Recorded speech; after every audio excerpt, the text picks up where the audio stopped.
تو بات صرف اتنی کی سیدھے کہ 10 روپے کی خاطر بحث میں ویسا ہو رہا تھا کہ اس نے کہا کہ 10 روپے میں دے دیتا ہوں، 7 گھر ہیں، گالیاں نہ دو.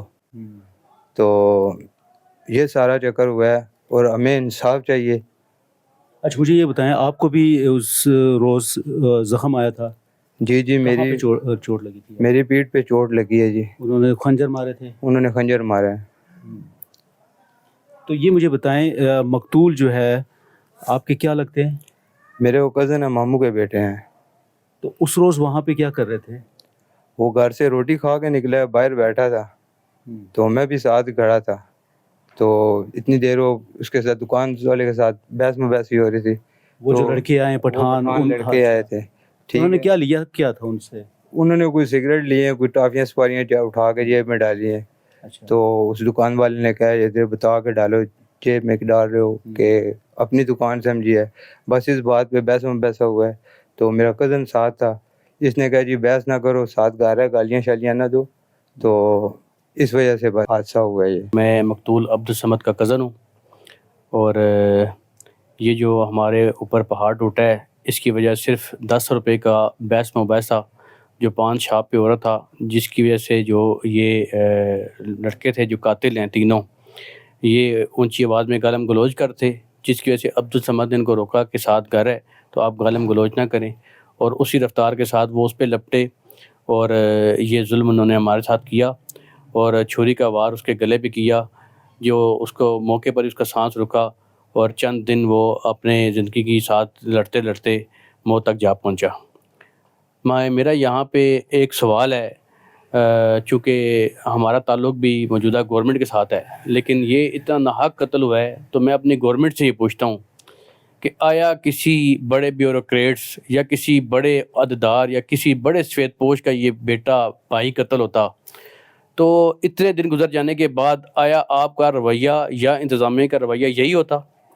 اس کا قصور یہ ہے کہ یہ ایک یتیم کا بیٹا ہے اور ابھی یہ بے سہارا ہے، اس کی والدہ بے سر و سامان ہو چکی ہے، جس کی وجہ سے انتظامیہ اپنے لیت و لال میں لگی ہوئی ہے، اور ابھی تک کسی قسم کا کوئی ریٹ مدعی کو یا ہمیں کسی قسم کا اپڈیٹ انتظامیہ نے نہیں کیا.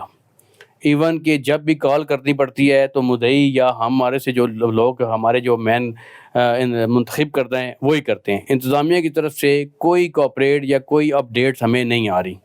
ایون کہ جو پہلے 324 بنا اور 12 مٹر بنا اور وہ 302 میں کنورٹ ہوا، اس کے بارے میں بھی ایک عام آدمی کو بریفنگ دینا انتظامیہ کا اولین فرض ہے، کیونکہ ایک عام آدمی کو کیا پتہ 324 کیا ہوتا ہے، 302 کیا ہوتا ہے، اور اس کو کیسے ٹائٹل کرنا ہے، کیا چیزیں آپ کو ضرورت ہیں، کیا چیزیں انتظامیہ کو آپ نے پرووائڈ کرنی ہے. انتظامیہ بالکل آنکھیں بند کر کے بیٹھی ہوئی ہے، اور میں یقین سے کہتا ہوں کہ خدا نہ خواستہ کسی اچھے اثر سوگ والے بندے کے ساتھ ہوتا تو پھر یہ آج کی جو ابھی تک کارروائی ہے اس سے بالکل اوپر کی کارروائی ہو چکی ہوتی اور کچھ نہ کچھ عمل آیا ہوتا. نہ ابھی تک انتظامیہ کی طرف سے کسی قسم کے ان کے کوئی رشتہ داروں کو یا جو ان کا جو اپنا طریقہ کار ہوتا ہے آفیشیل انڈر گراؤنڈ، اس کا بھی کوئی کسی قسم کا نہ انہوں نے ہمیں بتایا ہے اور نہ ہمیں کوئی اثرات نظر آ رہے ہیں. تو انتظامیہ کیا سوچ رہی ہے کہ ہم اب روڈیں بند کریں اور احتجاج شروع کریں اور آپ کے خلاف ہم چارٹ اٹھا کے اور روڈوں پہ سامنے آئیں. اس کی والدہ جو آگے بیچاری غم سے نڈال ہے وہ اپنا دوپٹہ اتار کے اب اس روڈ پہ پھینکے گی تو پھر آپ ملزموں کے خلاف جائیں گے. یہ سراسر انتظامیہ کی نااہلی ہے. رات کا یہ وقوع ہے، یہاں پہ نہ ڈالفن گشت ہے، نہ محافظ گشت ہے، نہ انتظامیہ نام کی کوئی چیز ہے، اور انتظامیہ ہر معاملے میں کھلے عام بالکل اندھی بنی ہوئی ہے، صرف ان کو پیسے کے علاوہ اور کچھ نظر نہیں آ رہا، جس کا نتیجہ یہ ہوا کہ آج ایک معصوم کی جان چلے گی. اچھا مجھے یہ بتائیں، آج اس واقعے کو کتنے دن گزر گئے ہیں، اور دوسرا یہ کہ ملزمان جو ہیں ان کے گرفتاری کے لیے کوئی ریٹ نہیں ہوا؟ دوسرا ہفتہ جا رہا ہے جی. مدعی یہ میرے ساتھ بیٹھے ہوئے ہیں، ٹھیک ہے، آپ ان سے پوچھ سکتے ہیں خود.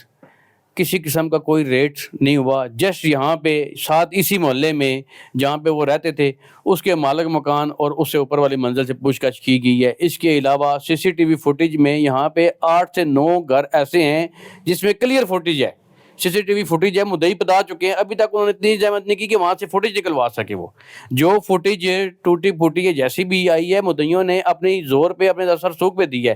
غریب آدمی کے ساتھ تو عام شہری بھی نہیں چلتا. یہ انتظامیہ کا کام ہے, انتظامیہ کا فرض ہے, اور انتظامیہ ہی نکلوا سکتی ہے کسی گھر والے سے, دکان والے سے, کسی ورش والے سے CCTV فوٹیج نکالنا اس کا کام ہے.